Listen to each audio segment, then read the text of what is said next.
Bahagia, bocah yang hilang selama 3 malam kini kembali ke pelukan. Kondisinya pun sehat, tak kurang suatu apapun. Seorang pria tak dikenal menitipkan SE kepada supir taksi dari sebuah mal di kawasan Bekasi untuk diantar ke PGC Keramat Jati, tempat pertama kali ia hilang. Dalam perjalanan, bocah cerdas ini meminta sang supir untuk mengantarkannya ke rumah. Dia nyamperin saya, ya kan, terus ya udah saya bukain pintu, terus Pak bisa nggak ke PGC gitu. Saya bilang iya ayo bisa.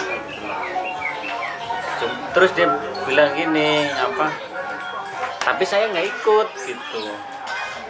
Mas nganterin adik ini aja, adik Cynthia gitu ke PGC, dia bilang kayak gitu. Oh ya udah nggak apa-apa kayak gitu kan. Aku bilang nggak apa-apa, nanti dari PGC Cynthia udah tahu rumahnya, sampai tinggal ngikutin aja gitu. Orang tua SE tak henti mengucap syukur atas kembalinya sang buah hati. Penantian kembalinya bocah cantik ini memang dirasa menegangkan. Selama SE hilang, sang ayah terus mendapat teror melalui telepon dan SMS yang meminta tebusan agar SE bisa dikembalikan. Ya, ada yang ngaku jadi pelaku bahwa Cynthia ini udah ada di tangan saya, dia minta tebusan sekian, ada yang terakhir minta tebusan 1M 50 juta, tapi tetap saya yakin anak saya bakal pulang. Anehnya, teror tersebut tak kunjung berakhir. Terima kasih Anda bersama dengan kami di Talk to iNews. Kita berpindah topik, tadi bicara soal hal yang berhubungan sama kehidupan kita, bahan bakar, tapi yang kami bahas ini pun sangat berhubungan dengan kehidupan kita, soal anak-anak. Kemarin kita peringati Hari Anak Nasional dan dalam beberapa bulan ini rasanya bertubi-tubi kita mengikuti informasi soal kejahatan terhadap anak, dari mulai penelantaran, kemudian pembunuhan, kejahatan seksual juga ada, lalu penculikan. Nah, yang terakhir ini kita bicara soal penculikan. Sudah hadir orang tua dari anak, dari Ananda SE, Mbak Erma. Selamat malam, Mbak. Kemudian Bang Aris yang ngurusin anak-anak se-Indonesia. Kemudian Mbak Sani psikolog. Kita ke Mbak Erma dulu. Hari ini kondisi anak Ibu sudah lebih semakin stabil? Iya, alhamdulillah. Alhamdulillah ya. Kan kalau kita informasikan dalam berita-berita di media itu sudah kembali ceria, relatif cepat kembali ke kondisi normal. Iya. Memang anaknya sangat ceria seperti itu atau gimana, Mbak Erma? Iya, emang anaknya ceria. Anaknya ceria? Ceria itu kan ada yang cerianya lebih ke fisik, ada yang ceria cerewet gitu ya, banyak cerita. S ini tipenya yang mana? Dua-duanya? Cerewet. Oh, iya, cerewet. sama. Nah, pada saat kembali, kecerewetannya itu sempat berkurang dulu nggak, Mbak Erma? Atau langsung seperti karena udah nggak ketemu gitu ya, ketemu ibunya langsung menumpahkan apa yang ingin diceritakan? Pas pertama ketemu cuma minta susu. Belum kelihatan cerewetnya, belum. Baru kembali normal kapan? 2 hari lalu atau 3 hari lalu? Pas hari Rabu. Pas hari Rabu, udah kembali normal. Itu kan sebagai orang tua, anak sudah kembali, yang kedua kan masih kecil ya, jadi belum bisa berkomunikasi. Iya. Saat ini sudah lebih banyak diceritakan nggak sama S kepada ibu sebagai orang tua apa yang dialaminya? Sudah banyak. Sudah merasa tuntaskah diceritakan sama anak Mbak Erma? Atau kayaknya masih ada yang belum tuntas diceritainnya? Belum, masih banyak. Menurut Mbak Erma masih ada yang belum diceritakan semuanya. Iya. Bang Aris, penilaian Bang Aris soal kasusnya dan soal kondisi anaknya seperti apa, Bang Aris? Ya, ini kan kasus yang berulang-ulang. Betul. Ya. Berulang-ulang, tentu ini keprihatinan tersendiri. Seperti ADS ini sebenarnya itu kan tadi disebutkan adalah anaknya yang ceria, cerianya juga ceria, cerewet dan sebagainya.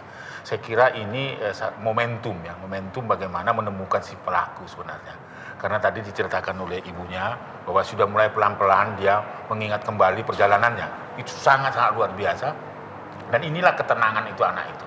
Nah, di situ sebenarnya kunci pokoknya bagaimana memberikan pengertian pada anak-anak ini supaya dia berani mengatakan tidak pada pemberian orang lain, gitu kan? Karena ini seringkali penculik itu pandangan masyarakat itu seolah-olah itu diambil begitu saja gitu. Seperti di film-film Hollywood nggak gitu bisa, ya? Nggak bisa, misalnya apalagi di tempat keramaian ya. tempatnya ibu berdagang misalnya. Nggak mungkin ada seseorang itu melihat si S itu yang nggak pernah kenal, lalu mengambil anak itu sendiri mengajak itu. Dia akan kesulitan penculik itu. Karena apa? Penculik itu pasti akan kerepotan karena anak itu tidak tahu apa bahaya. Kalau saya misalnya tahu bahaya nanti dibunuh saya. Akhirnya saya pura-pura pergi gitu. Kalau anak kan berteriak dan teriak gitu kan. Nah, itu artinya apa yang mau saya katakan, bahwa penculik selalu berkomunikasi dengan korban. Minimal berkomunikasi dan kenal, sekalipun ibunya tidak kenal. Lalu kemudian dia tahu kebiasaan-kebiasaan anak itu. Cerewet tadi kan, lalu keinginan apa yang menjadi hobi ya. Dia katakan nanti, oh ya besoknya datang lagi. Ketika datang lagi, akhirnya anak tanya, om kan kemarin janji, misalnya kasih sepeda, misalnya gitu kan. Oh kok nggak ada kesepedaan? Oh ada deh, saya sudah ditaruh di luar. Ayo kita keluar. Maka dia jalan keluar. Itu yang terjadi di CCTV itu kan. Nah itu artinya apa? Bahwa penculik itu adalah yang paling tidak pernah berkomunikasi. Jadi bukan random. Bukan random tiba-tiba ada target nggak lalu. bisa Haris Merdeka datang ke rumah itu ada anak cantik terus nggak bisa. Itu resiko bagi saya gitu. Itu artinya paling tidak pernah berkomunikasi dan tahu kesenangan orang tuanya, kebiasaan orang tuanya. Itu ada pengamatan seperti itu. Berarti ada semacam observasi dulu ya dari pelaku terhadap itu kalau di tempat orang tua dan juga anak. Ya, kalau di tempat umum. Nah itu tapi ada juga penculikan yang di tempat poliklinik dan rumah sakit. Itulah yang saya katakan untuk tujuan adopsi ilegal itu.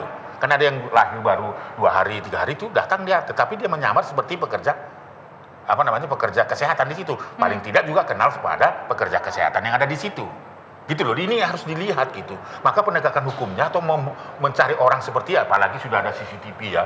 Atau pakai baju belang-belang dan sebagainya, kumisnya juga ada, badannya. Ini saya kira tidak perlu lagi reka ulang apa ya. Tetapi ini menurut saya nanti bantuan dari supir taksi yang sudah membantu, lalu kemudian ADS yang betul-betul ceria dan ini tadi saya cerita bahwa sampai ke jalan tol naik taksi warna putih dan itu kan bisa menyusul nanti seperti itu. Jadi udah cerita sampai begitu ya Mbak Herma ya? Udah cerita lumayan runtun soal perjalanannya gitu? Iya.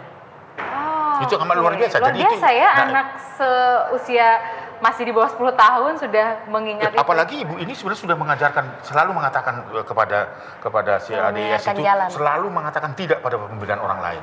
Selalu berani mengatakan tidak ajakan orang lain. Gitu. Cuma ada persoalannya tidak disimulasi. Karena seringkali kita orang tua selalu larangan. Nah, kamu nggak boleh jangan gini, jangan gitu, nggak boleh ini, nggak boleh ini, kamu nanti diculik. Kau nggak boleh ini, bukan ketahanan diri untuk menyatakan bahwa ya saya tidak mau diajak orang lain. Ini Mas Andi penting. Dari zaman saya kecil misalnya suka diingetin sama orang tua. Misalnya kalau anak-anak kan nggak boleh pakai perhiasan menonjol gitu ya, karena itu kan mengundang orang gitu misalnya. Tapi memang betul kata Bang Aris, jarang ada simulasinya. Lebih ke kalau ada orang dikenal, jangan ya. Kalau misalnya dijemput mobilnya lain, jangan ya. Kalau dijemput bukan sama orang ABC, jangan ya. Tapi nggak tahu gimana kalau berhadapan dengan kondisi yang jangan-jangan itu. Nah, Mbak Sandi gimana untuk mengingatkan kita sebagai orang tua? Iya, sebenarnya sih orang tua makin lama makin pintar mestinya ya, karena kan banyaknya sosialisasi gitu ya, pengetahuan di mana sana sini, artinya orang tua bisa jadi lebih banyak ilmunya sebenarnya. Tapi memang betul latihan itu rada kurang sepertinya. Nah, cuma untuk latihan juga mungkin orang tua juga bingung gimana nih latihannya gitu ya, simulasi seperti apa. Jadi dianggap bahwa dengan memberikan satu tadi masukan atau input itu sudah selesai, sudah cukup. Padahal sebenarnya masih panjang lagi sih untuk melatih si anak ya. Tapi kalau saya lihat yang menarik di sini adalah pelaku ini juga memiliki satu approach yang membuat anak itu sendiri tidak tahu bahwa dia sedang masuk perangkap, yang disebut dengan sweet approach. Jadi bukan hard approach. Kalau hard approach itu anak itu dipaksa, dia bisa meronta, dia bisa teriak. Tapi ini adalah sweet approach. Jadi saya yakin pelaku ini sudah mengobservasi dari jauh. Anak ini juga sudah melihat familiar mukanya, walaupun mungkin tidak berkenalan secara langsung misalnya, atau tidak sering berkenalan, karena mungkin juga itu bagian dari strategi. Tapi yang jelas pelaku ini punya strategi di mana anak ini masuk perangkap tanpa repot, tanpa payah gitu. Karena ada pendekatan yang pas. Mungkin bahasanya, mungkin tadi ada rayuannya dan sebagainya. Nah, ketika saya ketemu Ananda di rumah, anak ini saya tanya dia banyak bicara. Tapi ketika saya juga bicara apa yang terjadi, dia diem. Jadi sebenarnya masih still misteri, masih misteri buat kita juga apa yang dilakukan di sana. Jelas tidak ada kekerasan karena sudah divisum, tidak ada bekas-bekas kekerasan baik seksual maupun kekerasan fisik ya. Tapi kita tidak tahu apa yang dilakukan karena anak ini memang lebih memilih menutup diri. Jadi ketika kita ngomong dia asik, begitu balik ke sana dia diem lagi.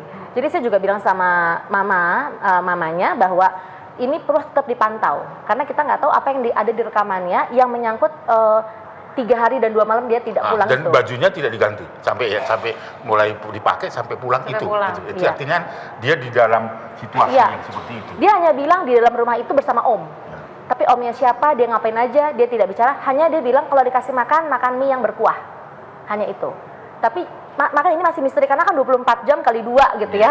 Berarti apa yang dilakukan kita nggak tahu. Nah yang dikhawatirkan adalah perilaku-perilaku yang sifatnya memang misalnya mengarah kepada yang lebih dalam, yang tidak sewajarnya, tapi memang tidak ada kekerasan. Jadi memang tidak ada bekasnya. Nggak ada bekasnya. Tidak, kita nggak tahu misalnya tadi ada pelukan, ada kissing atau apa yang kita nggak tahu sendiri motif peluk ini juga kita nggak tahu kan apa sebenarnya gitu. Karena anak ini memang cantik, menarik dan sebagainya gitu. Jadi Atau makanya secara verbal yang kita nggak tahu apa yang diingat oleh ya, Ananda betul, S ini. betul. Makanya ini perlu ada pemantauan yang tidak harus stop di sini ya, dan memang harus Ya, berkelanjutan terus menerus. Jadi jangan cukup sampai si anak sudah kembali pada kondisi normal. iya. Sekarang kan udah ceria nih, tapi belum cukup sampai di situ. Betul, Begitu, karena ya. memorinya masih kita nggak tahu apa yang direkamnya. Baik, kita masih akan lanjutkan.